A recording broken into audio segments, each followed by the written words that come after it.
Hello.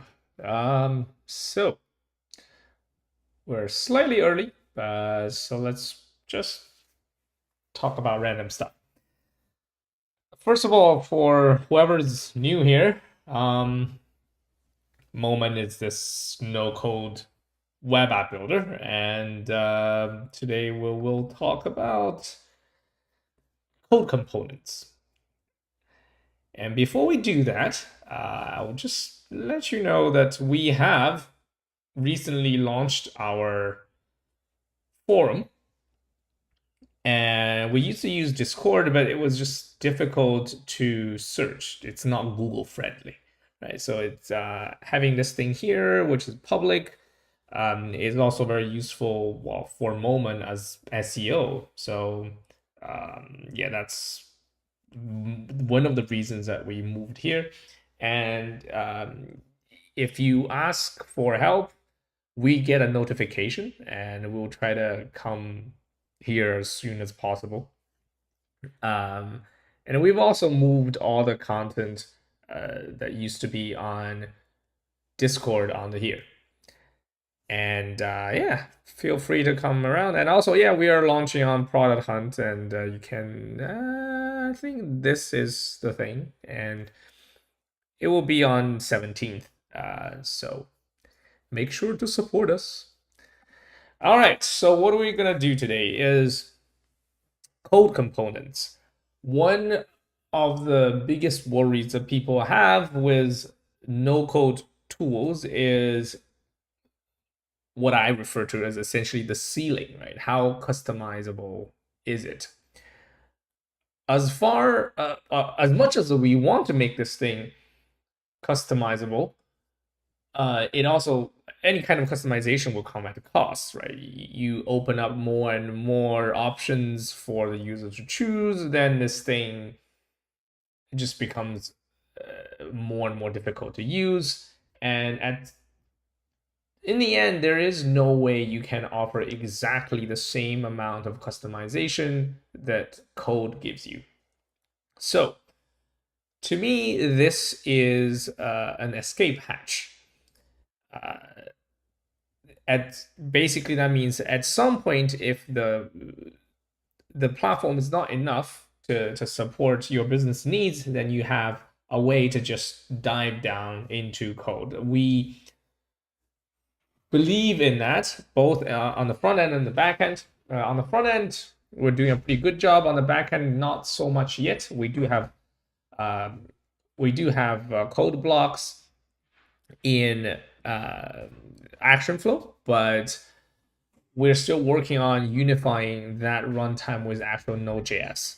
So it's yeah. So that will have to wait.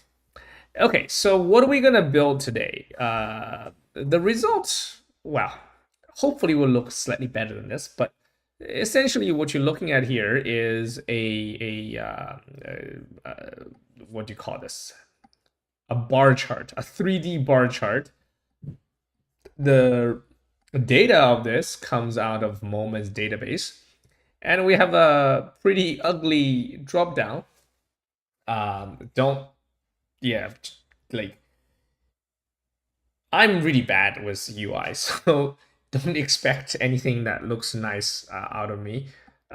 Things that look nice, like all this stuff, came from the marketing team, not me. I'm really bad at it. Okay, so what does this actually do? Let's take a look at what data this thing is fetching. Okay, so I'll close this up. We can choose a different year, we get rid of it, and this is the sales history. It's a table in this project. In fact, it is here, sales history. It's a very simple table. It has nothing fancy in it. It has a city name, a year, and an amount. I generated this data using random numbers, basically. So it's not. Actually, I didn't use. I used AI to generate this sample data, but that's a story for another time. Okay, so the response basically is 480 rows of just stuff, right? It's like each one of those little boxes, each bar is a data point here. Okay, and then this, what does this do? This lets you do a search. So it's like a searchable dropdown. It looks really bad, but it performs what you expect. We have about, I think, 20 cities. So 20 cities is still fine, but what if we wanted, you know, to search the entire world? Then you end up with lots of cities. You don't want to do the filtering on the front end. You don't want to fetch all the cities in the world from the database, put it on your browser, and then search for it. That's just not good, because it may even crash your browser, right? But so in this case, what we're doing here is it's searching for anything that contains San, right? So maybe I do Fran. Yes, San Fran. Fran is here. That's a Fran. Okay, and if I choose that, then this thing kind of shrinks. So you can see this code component responds to the output of this code component, as well as this is actually a no code component. That's just a normal drop down from that's drag and dropped in Moment. Right, so now you're looking at San Francisco 2003, and yeah, so we'll go over how this is set up, and then we'll try to build this entire page from scratch.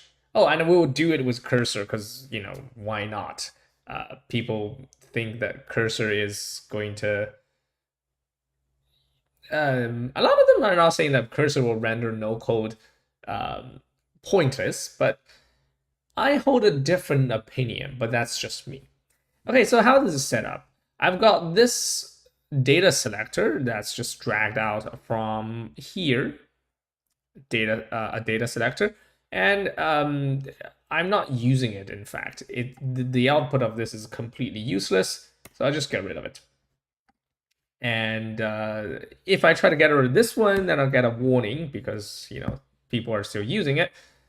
But this is a year selector. Where does the data come from? It comes from the sales history table, and it's fetching at most 50 years with 50 distinct years.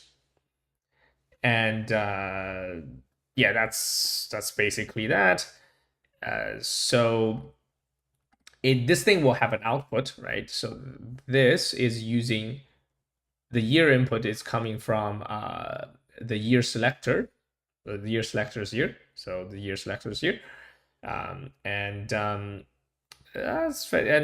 this guy has a thing you can see. It says state data. It doesn't actually have any inputs, and state can be bound to things as an initial value. So let's say we could try to bind it to something. Say maybe we'll force Boston onto it. How does this change? It has forced Boston onto it. But if then I deselect, then it's fine. So you can bind things onto it. It's not necessary though. So this is its output. Then this guy can use the output of a code component. The code component searchable city selector. Oh, yeah, I should turn this off. We're using a new what do you call this? We call it the data binding generator. So the new one still has a bug. You guys don't see it. It's just a beta thing. So I'm gonna turn this off. Okay, now this should work. Okay, so code component, searchable city selector, or the chart. This is the chart, but it should really not be seeing itself. Okay, so any questions up to now? This guy has two inputs, one coming from the no code component the year selector, and the other one coming from the code component city selector. Well, searchable city selector. And that will dictate how, what data we fetch from the database here. So just to show it again, we do Chicago 2003, and you're looking at Chicago 2003. Okay, so to the main thing. Let's see, maybe I should just create an entirely new thing. Yeah, let's do that. So this is cursor for people that are curious. I'm going to, what am I going to do? This is fine. Okay, so let's create a new project. We will follow the instructions on here, code component, right? So what do we do first? npmi-g moment CLI. That's just a command line tool that we use to initialize things. And then you would have to sign in. I've done both of that. I have signed in already. And I have, I've installed and signed in. So that's already done. I'm not going to show you that. We're just going to create a new project. Okay. So let's go up. Moment create. Let's call it.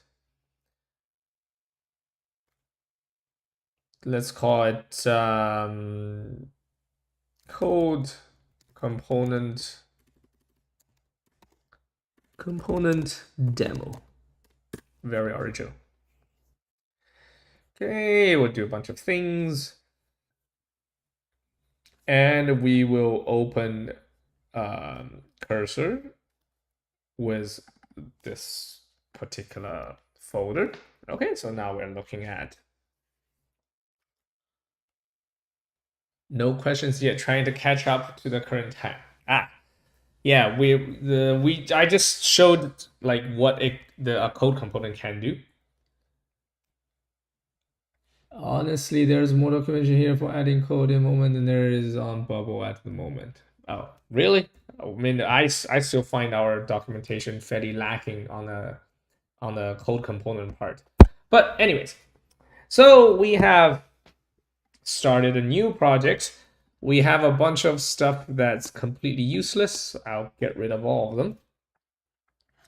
That's just some template code component. You can take a look, but for now, we'll get rid of them. Move that to trash, and I'll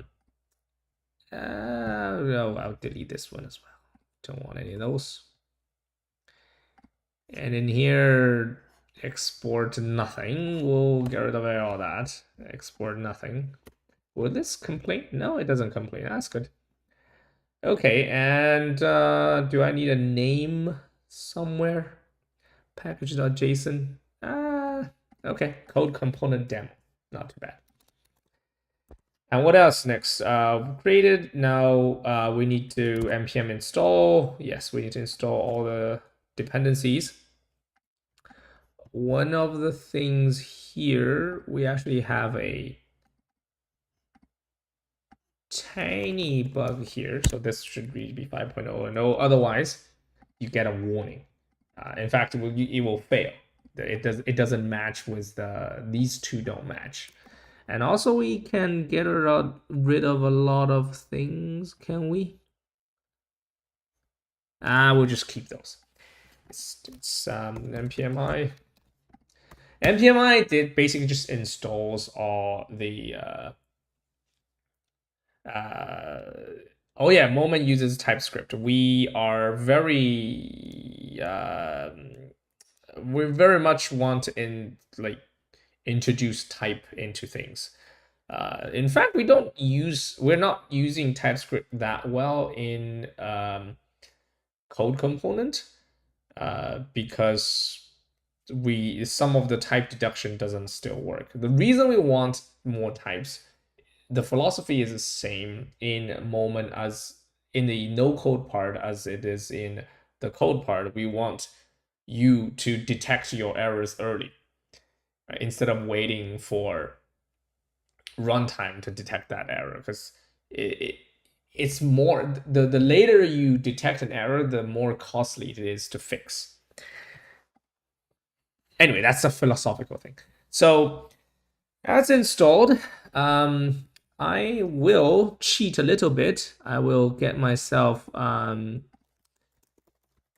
know, wrong. That's wrong. Delete. I'll cheat a little bit and I'll teach you how to use this guy. So we'll copy, what is the name of the thing I had? I had searchable dropdown. Yes, searchable dropdown source component dummy.ts.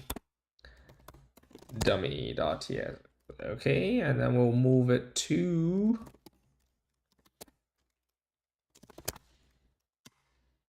okay. So we'll just move it here.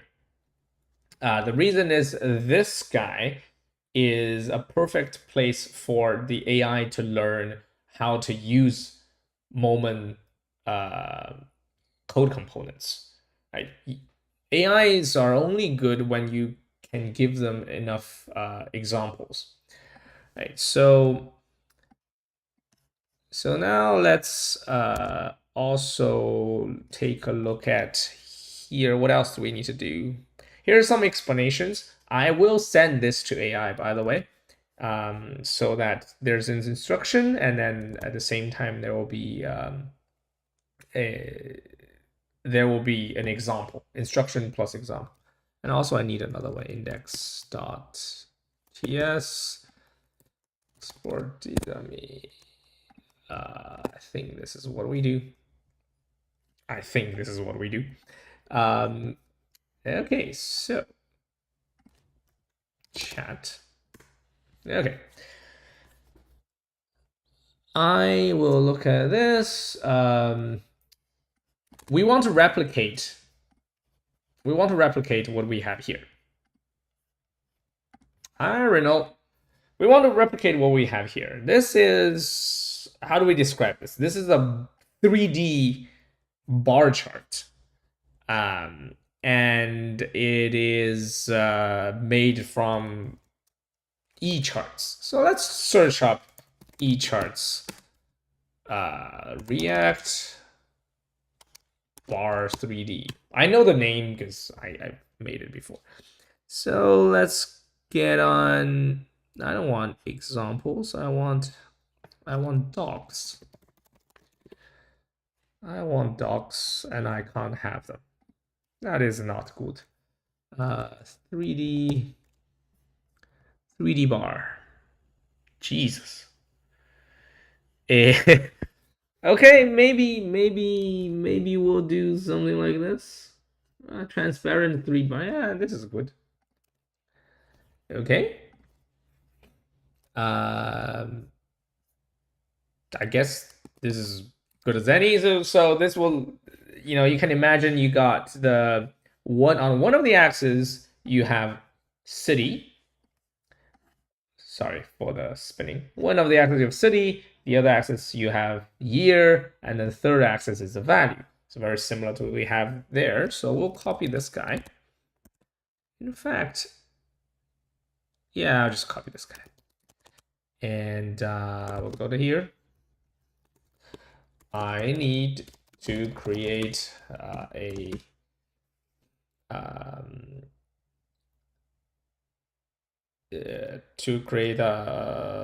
chart using ECharts. I haven't tried this out fully, right? So if it doesn't work, we'll fix it on the fly. It should look something like this. Okay, and it needs to be a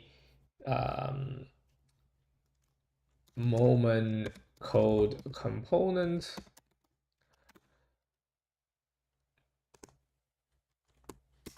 and then you can add a link to the moment,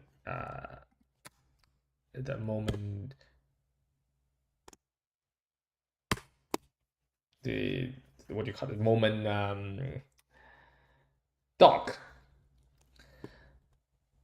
An example, a dummy example is provided.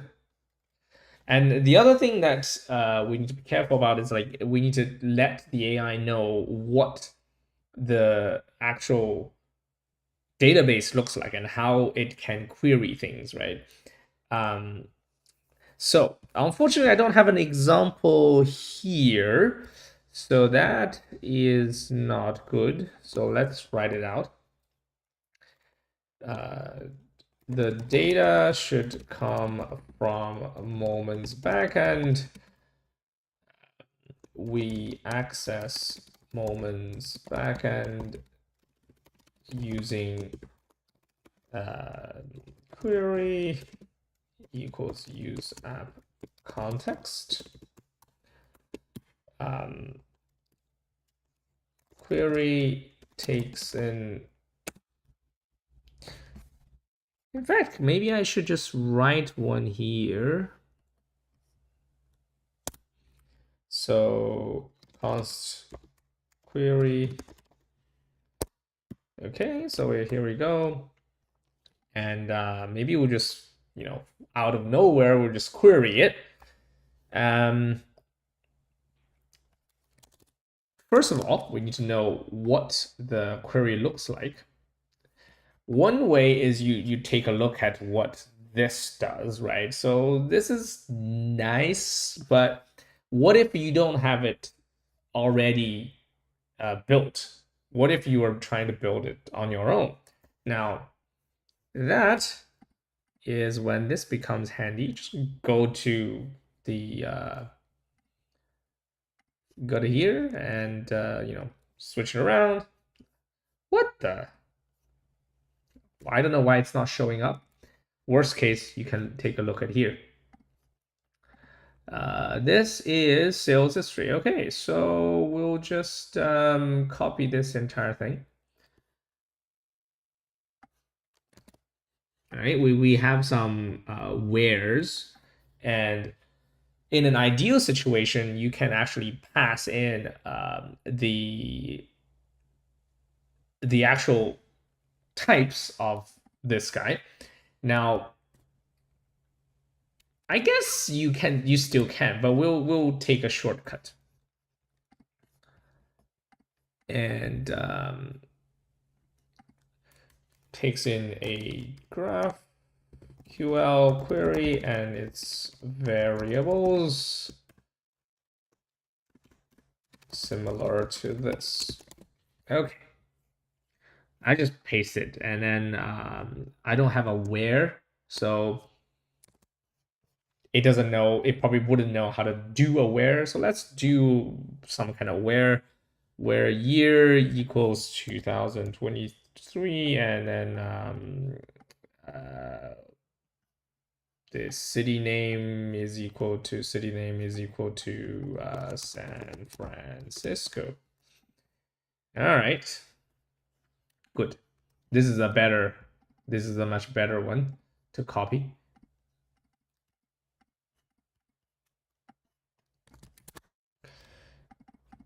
Okay, so here's another example for the AI. So one thing to be careful about when using AI is spend your time like fetch different details for the AI. Right? So in this case, what I gave to the AI, so let's go over it again. We're trying to make the AI build a component for us. We gave it an example of how a component looks like, even though this thing is a complete dummy. Right? And then we showed AI how ECharts works. We basically just copied something out of ECharts example website, and then we gave AI the link to Moment's code components documentation. And then lastly, we showed ideally this should be within the documentation, which is why I said in the first place, I don't think our documentation is complete enough. But I'm here giving the AI some examples on how to use, how to get data from Moment's backend. Okay. And this guy, I think it's called context model.d. So then you can just add another one. Context. Okay. So that's just another reference for the AI to check. So all this will be sent as a prompt combined somehow to the large language model, and that thing is going to generate stuff for us. So let's do that now. Okay. I'll help you. Yeah, looks not too bad, to be honest. From what I can see, it has followed the convention. In Moment, the convention is that you need three interfaces for each. Well, you need four. You need four interfaces for each code component. One for data, one for state, one for prop, one for state, the other for event, and then the other one is like the aggregate of those three. So here we go. We got all these stuff, and it's figured this one out. And you have a time, day, and okay. So I can see this has gotten something wrong. Now, it's always a problem of using one of these AI coding tools because like, it's so tempting just to take the suggestion and just run with it and see how it works or doesn't. But it's sometimes better to just take a look and then actually try to understand, and then later you can actually modify it, right? I know Moment's a no-code tool, but if you are trying to write a code component, spend some time. So this thing is not good because it's using the wrong kind of data, right? It hasn't figured out that I wanted to get the sales, the actual sales history. So maybe it's something wrong with using ECharts for sales history. Okay, and that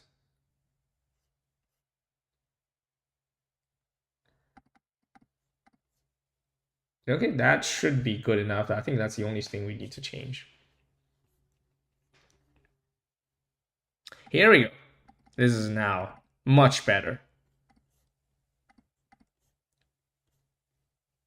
Okay, sales history created at. Yeah, but where? Whoa. What the hell is that? What? I clicked on something that I don't know what. Okay, whatever that is. So it's got a created at and amount. So really, it should also return.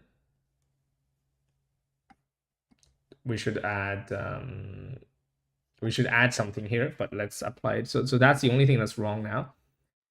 Process data for chart. What does it do? Maps, the dates, the created at. Okay. I only need it by year. So for history, the three axes are amount, city name, and year. Okay, so let's let the AI regenerate everything in.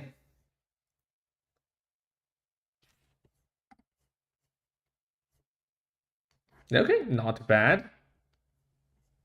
So this is now correct. This is doing the correct thing too. All right, so that seems to be correct. We'll just apply it. We'll say apply entire file. No, don't put it in dummy, you dumbass.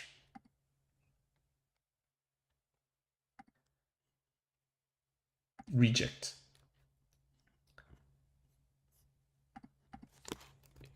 You should create a new directory for the code component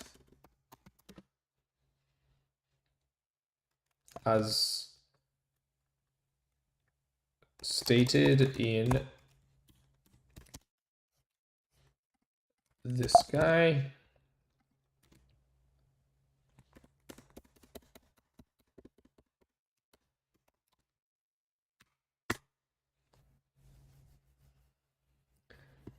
Okay, not bad. See, it's apply that and accept and then apply.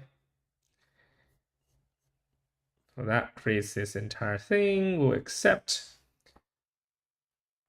Yeah, added to the dummy files. Like, nah. Okay, so that seems to be the thing we need, and I don't know why this now says process data and update charts and giving me this kind of just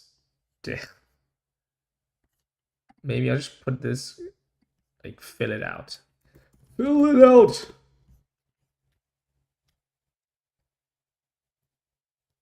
Okay, good. It's too lazy.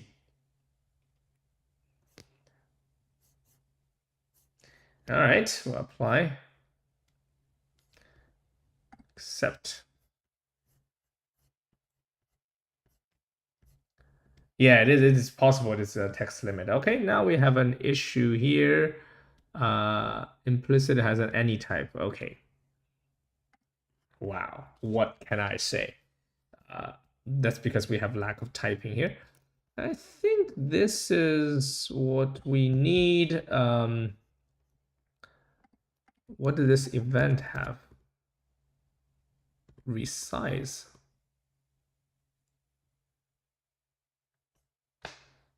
On data loaded. Okay.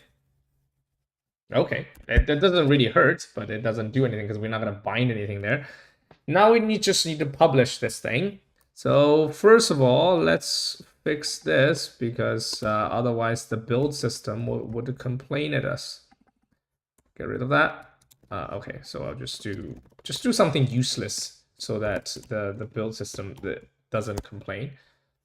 And what else? I think that's it. So let's first try to build it. If build fails, then here we go. I have something that was, I think that's here. That's here. Yeah. Just get rid of everything. It doesn't, just doesn't help. Okay. Build. Oh, God.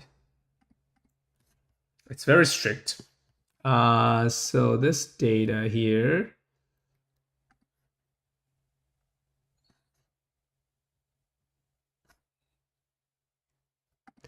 This data should be just an array, I think.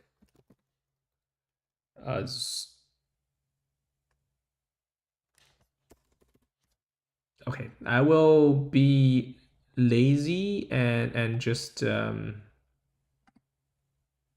yeah. That's just a lazy way of getting around it. Build. Hey, fantastischer. It's on. Now we need to publish it. Moment publish. Anytime you publish, you need to increment this version number. I haven't, so don't have to worry. Okay, so that's done. So let's get, where are we? Here. We'll create a new page. So we call it the demo, the code demo page, right? It's empty, and we will import our new guy over here. It has two components. One is dummy. The other one, once you open that, you can see the code component here. We really should have a new name for this. This is clearly a mishap. Okay. So we have this thing here, and if you look at this, it tells you, holy, height is an input. Okay, fine. I don't know why, but height is an input. We'll change this later. So for now, year and city are both empty. So let's see if this thing actually runs. And in order for this to run, you have to first deploy it on the backend. Usually you don't, but for code components, you have to run a backend update because the server, the runtime server has to know where to get the code component. We might change this later because it's not very nice to have to do this, but that's okay. So did this thing run? It's not very happy. Oh no, it's fine because it's usually it has to, you have to refresh. This is one of the cases when it's actually annoying. Okay, come on. Where are we? You don't have to worry about this URL getting a 404. We ran a hack, so the preview.momen.app has really weird 404 behaviors. I will reinitiate this. Okay. So, see if I just refresh. Did it fetch anything? It did fetch something.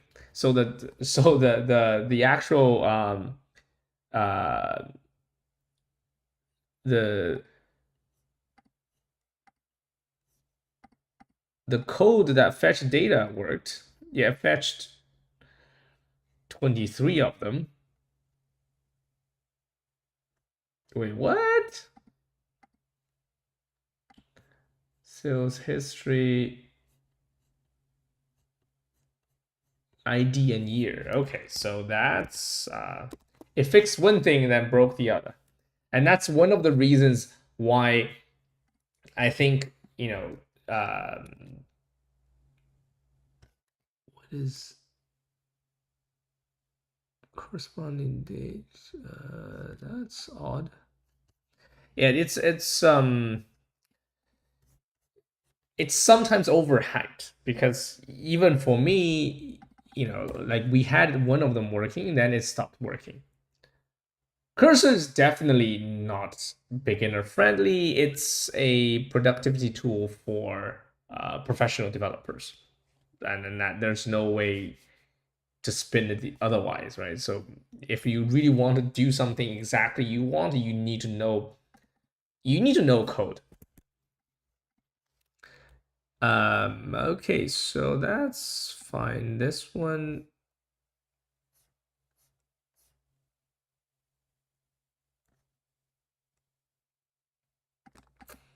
that's odd. That is very odd. This looks correct. And this is running some different. Oh, distinct on years. Never mind. It's yeah, we'll have to save this and then refresh. It's actually running a different page. Okay, so this came back.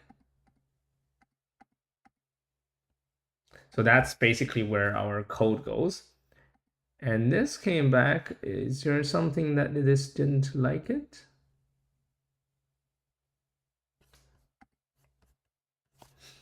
Okay, so this height thing, let's take a look at what height is being used for. Nope, it's not being used for anything. And chart instance.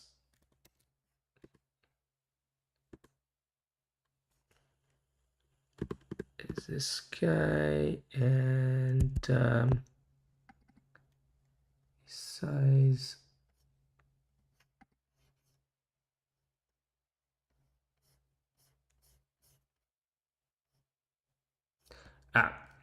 It did not return an actual renderable element. So, yeah. So in here, we'll just tell it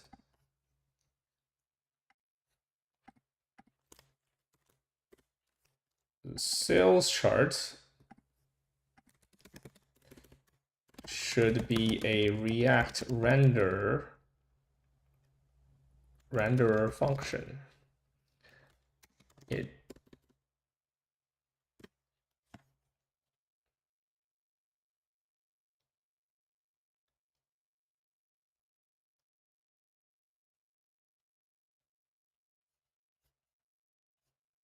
Okay, sales chart, and that should do it. And then this guy. Okay, so that gets very deep into the ECharts issue, right? So now we need to replace the content of sales chart with the content of with the resultant ECharts.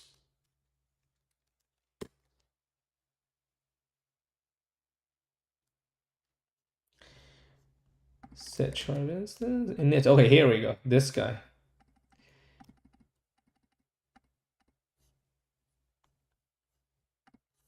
Okay, that should work. Now I'll show you how to, update this thing. You have somewhat tedious. You have to change this to 2 and then republish.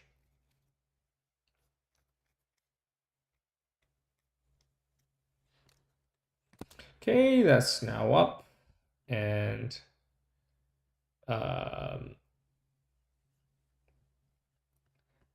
we will have to select the new thing. It would be nice if we had something that basically said just upgrade, but you have to select. Once you're selected, you then have to do a backend deployment. I know it's tedious, but we will be working on it next. Well, we won't be doing that this year, but we'll make it better next year. Okay, and the only reason I need to refresh is because it's code component. If it's not a code component, then you don't need to refresh. Code component will get the timing will get a bit off, so it would try to fetch things when it's not ready. If you do a backend deployment with code components. Okay, so what did this guy? Let's take a look. Okay, it's showing on the screen, right? It is showing on the screen.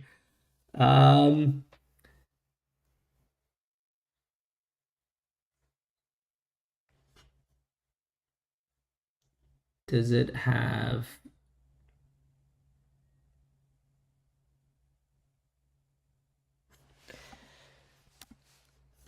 Did it run anything? Did it run a query?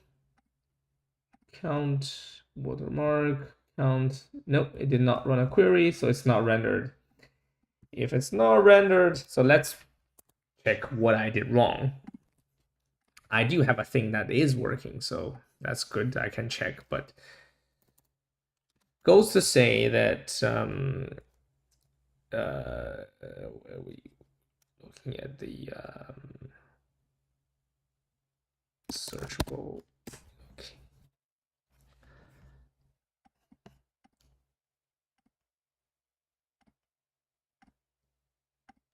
How did I do this? Resize of the resizes. You have an ID and you have to replace. Okay. All right. I guess this is as good as any. I'm just going to blindly use what I wrote. I'm not going to use the ref. And I'm not going to use the instance.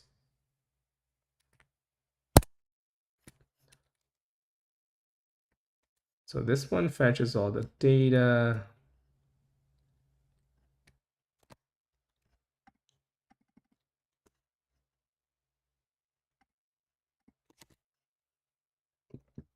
Very similar.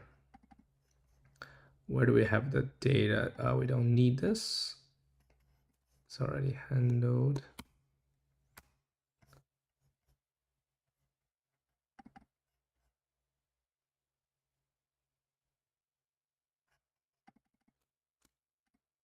I can just put everything here.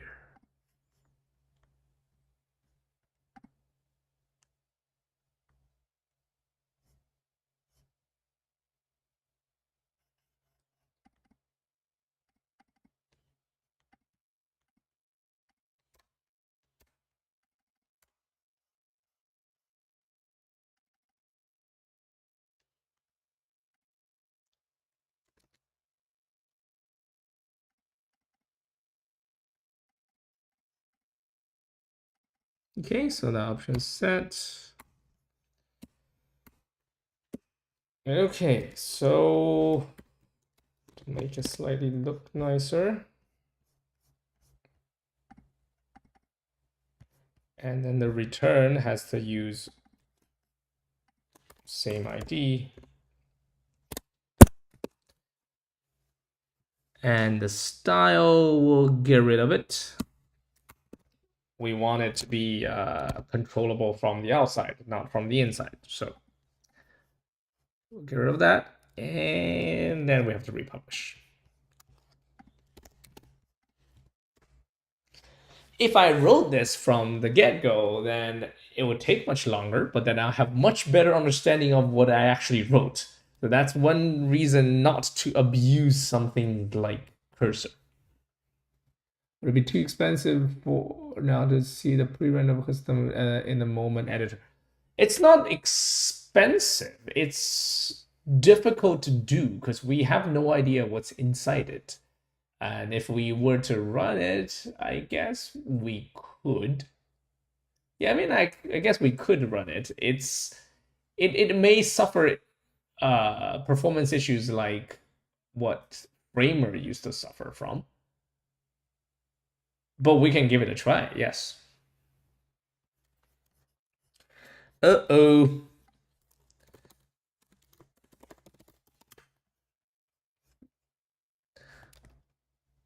Ah. Eh. Yes, this thing is very strict. It doesn't like any unused things.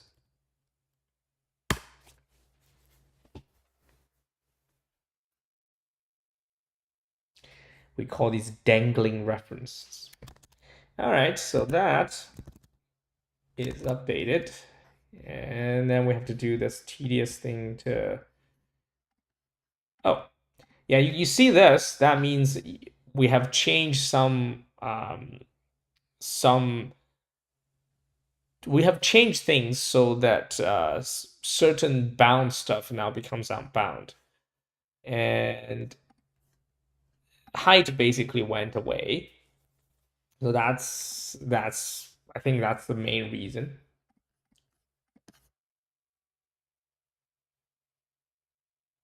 If you add a new thing to it, it wouldn't complain. But if you get rid of an old thing, it will warn you.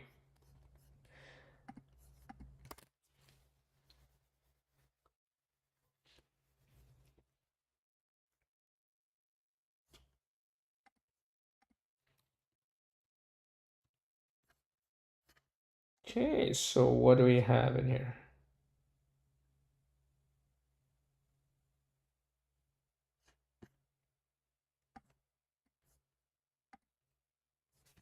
Okay, so apparently I've just done some. Okay, that one just for give me information, but I know Bubble only recently added a feature toggle for that. It gives warning editor experience to be slow. Okay, figure out whether it was even rendering in the first place. Yeah, that would help. You are absolutely right. Uh, and I've no idea why this thing doesn't work. Let's take a look at the old one that does work, right? So maybe we'll just take a look at how I wrote it in the first place. Uh, Trying to come up with code on the fly is never a good idea. Well, it's not necessarily a good. It's just very difficult to get right. Then you have to debug on the fly. Okay, so what did I write? The bar 3D chart is this thing we were looking at, and we'll just make it the home page. This should change. Yeah, this is the home page. Okay, and also we will get rid of Boston so that okay, that's normal now. What did I do here? I have prop data, which is are the inputs. Year and city name. So do you want to filter by year? Do you want to filter by city name? That's one. And then this state data is an output. You can output. No, this is the wrong one. This is a cursor one. Yeah, here. Input, output is empty. No output at all. No events at all. But you still have to declare it this way. Otherwise, it wouldn't compile. And this just gives you a thing to fetch data. And this deals with all the authentication and all that stuff. So you don't have to do that yourself. If you want to fetch from another API endpoint, then you have to do fetch yourself. But this one does all that fetch stuff for you. And use effect just means whenever the thing is rendered, what happens? When the thing is rendered, it goes to run this entire function. And this function tries to get some data and make it into ECharts compatible options that are ECharts compatible data. Right, so what this does is it takes a query and then starts fetching and processing the data. And here is, do we have city name as an input? If there is no city name to filter on, then we do not add a condition. Similarly for year, and then we convert all the conditions into the where. So if city name exists, then city name has to equal to whatever that was given to us, and if year exists, year has to be equal to whatever's given to us. And there's no distinct on, no nothing. We have an ID descending. It doesn't really matter because in the end, you will be sorting them by year and by city. Okay, and then you would fetch it, turn it out to data, and then for ECharts, you need an array for both x and y axis, and then you need another array for the actual bars, right? So that is what this is doing here. The x and y, and this is the actual bars.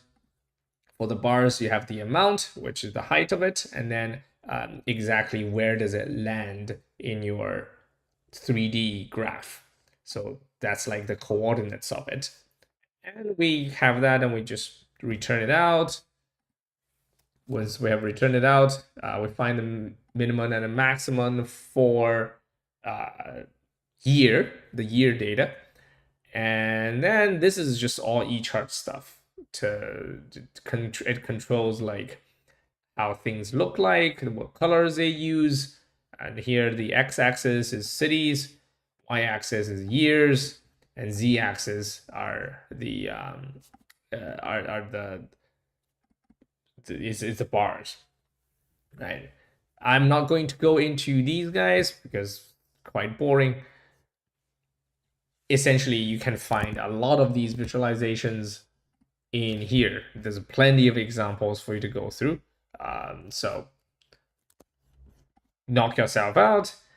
And once that's done, hold on. Once that is done,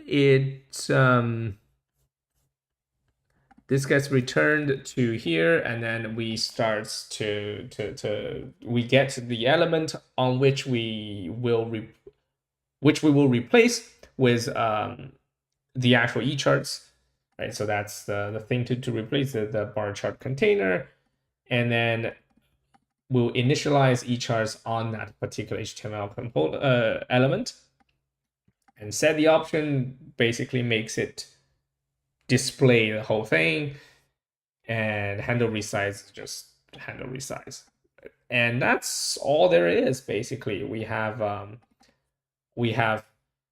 a dummy element in the DOM, and that DOM gets replaced by ECharts, and ECharts takes these data and renders it on the front end.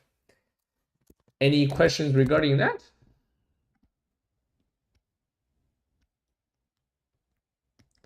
All streamers are always scripted. Yeah, I mean, like it's good to be scripted. I would have scripted as well, except that I need to. AI is inherently not very controllable, right? You don't really know if AI is generating the correct code. There's no guarantee, so it becomes like a live debugging session.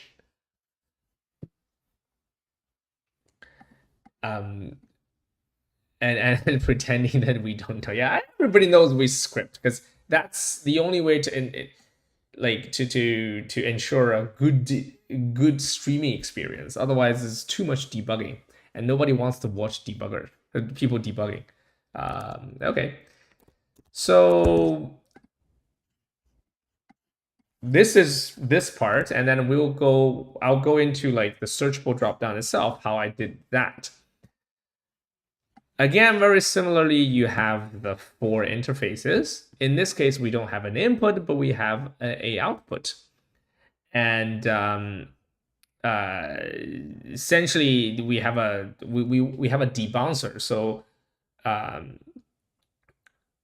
if a user typed in quick succession, you don't issue 5 database queries. You issue 1 once they're done, right? So we have a debouncer, and we have a search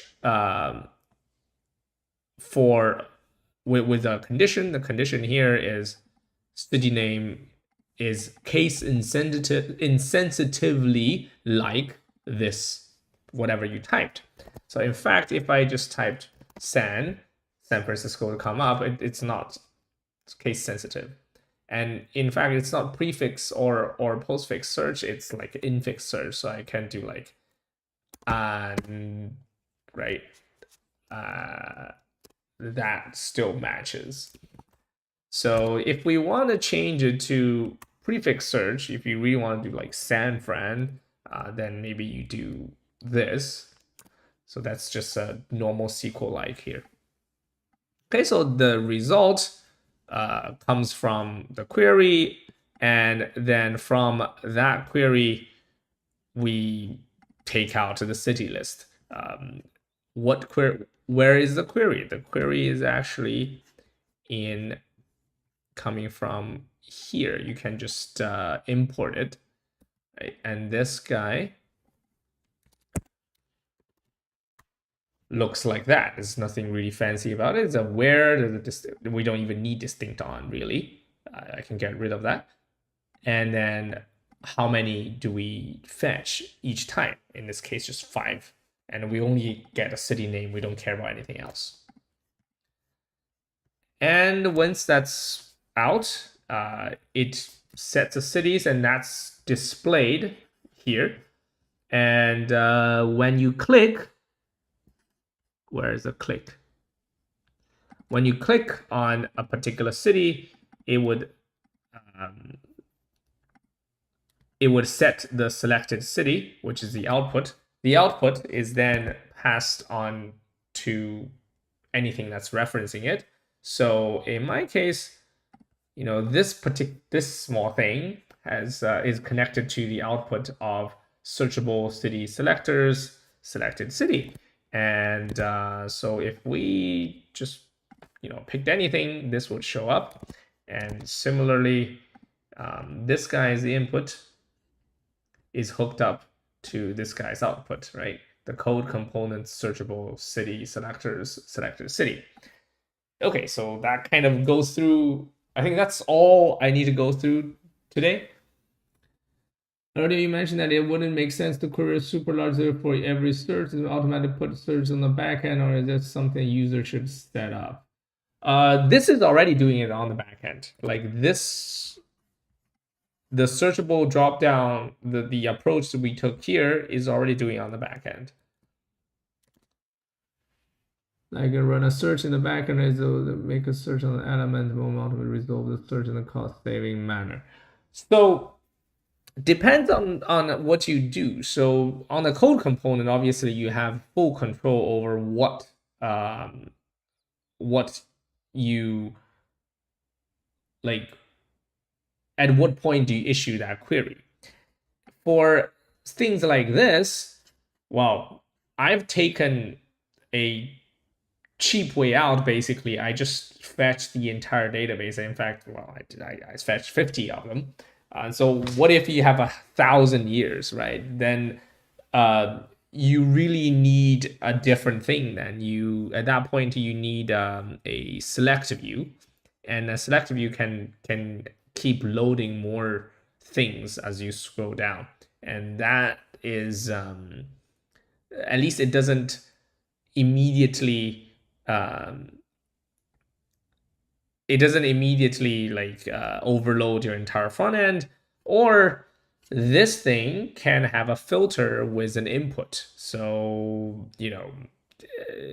to illustrate, right? In here, let's say I'll have that's an I think this is good enough.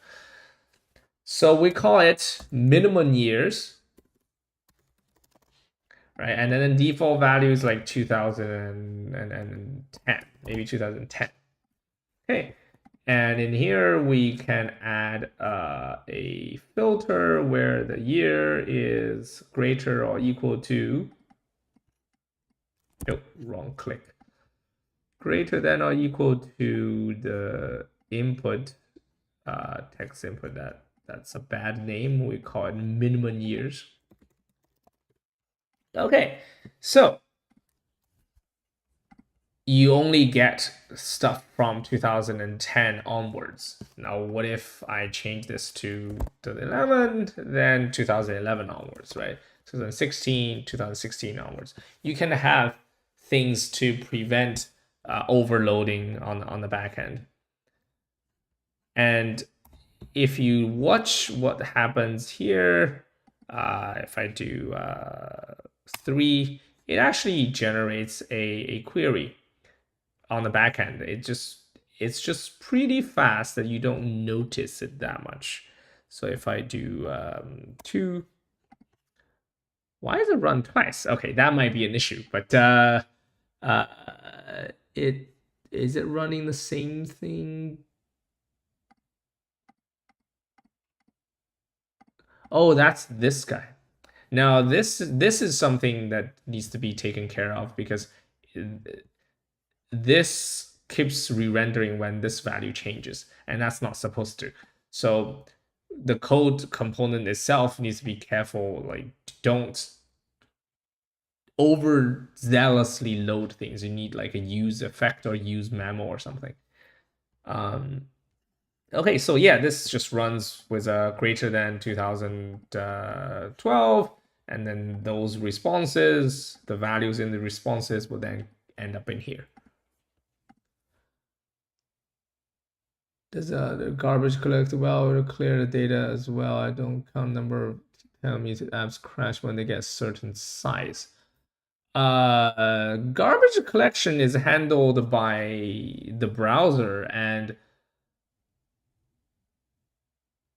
you don't. I've never had to worry about garbage collection on a front end.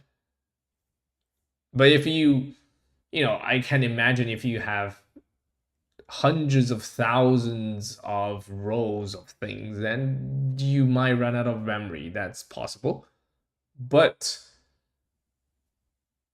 when are you going to display 100,000 things on the front end, right? So that's just not very likely. Okay, since we're slightly over time, think we'll call it a day. And thanks so much for coming. And try out code components when you need to. It's not as crazy. We have reasonable conventions.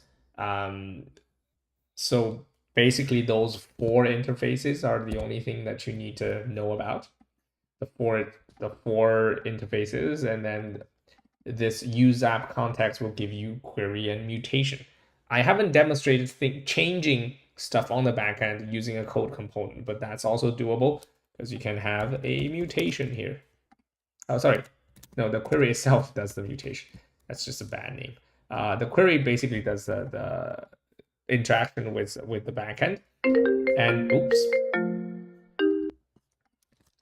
And navigate controls like the navigation on the front end, and then discover does something fancier. It actually lets you control no code components from the code components. All right, thank you very much. Yeah, don't forget to come for the product hunt launch. It's on the 17th. Goodbye.